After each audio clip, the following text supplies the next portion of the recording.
جی بہت شکریہ۔ جس کتاب کا آپ ذکر کر رہے ہیں، Muslims against the Muslim league, یہ ایک ایڈیٹڈ والیوم ہے جس کو میگن راب اور میں نے ہم دونوں نے مرتب کیا، اور پچھلے سال یہ کتاب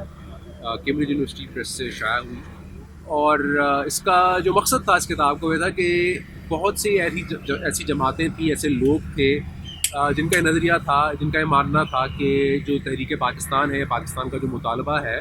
وہ بر صغیر کے مسلمانوں کے مفاد میں نہیں ہے، اور اس حوالے سے ان کی متبادل جو بھی تجاویز تھیں یا نظریات سے یا جو بھی تنقید تھی اس حوالے سے، اس کو اکٹھا کر کے لوگوں کے سامنے پیش کرنا اس لیے بھی ضروری تھا کیونکہ ہم یہ سمجھتے ہیں کہ اس سے پاکستان کی تاریخ کو بہتر طور پر سمجھنے میں مدد ملتی ہے، اور یہ پتہ چلتا ہے کہ صرف ایک طرح کی سوچ نہیں تھی مسلمانوں کے بھی بہت سے ایسے گروہ تھے، لوگ تھے جو مختلف طرح کی سوچ رکھتے تھے، اور اس سوچ کا اظہار انہوں نے اپنی تحریروں میں کیا ہے، اور ان کی تنقید سے ہم بہت کچھ باتیں جان سکتے ہیں کہ جو مسلم قومیت کا تصور تھا جس کی بنیاد پر پاکستان کا مطالبہ کیا گیا، اس کو مختلف لوگوں نے کس طرح اس میں اضافہ کیا، اور کچھ لوگوں نے یہاں تک بھی کہا کہ یا آپ یہ کہہ سکتے ہیں کہ اگرچہ وہ مسلم قومیت کے تصور سے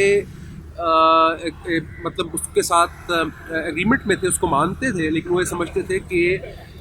اس مسلم قومیت کے تحفظ کے لیے پاکستان بنانا ضروری نہیں ہے، اور شاید متحدہ ہندوستان میں رہ کر مسلم قومیت کا تحفظ بہتر طور سے ہو سکتا ہے۔ تو بہرحال یہ کتاب اگر آپ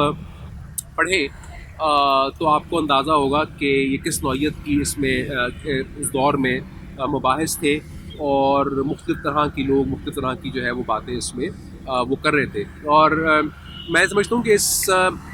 اس کتاب میں بھی مکمل طور پر احاطہ کرنا ممکن نہیں تھا ہمارے لیے کہ ہم ہر اس شخص کا ذکر کر سکیں، بہت سے لوگ اس سے باہر بھی رہ گئے، بہت سی جماعتیں بھی باہر رہ گئی، لیکن یہ ہے کہ یہ ایک آغاز ہے، اور مجھے امید ہے کہ اس کتاب کی وجہ سے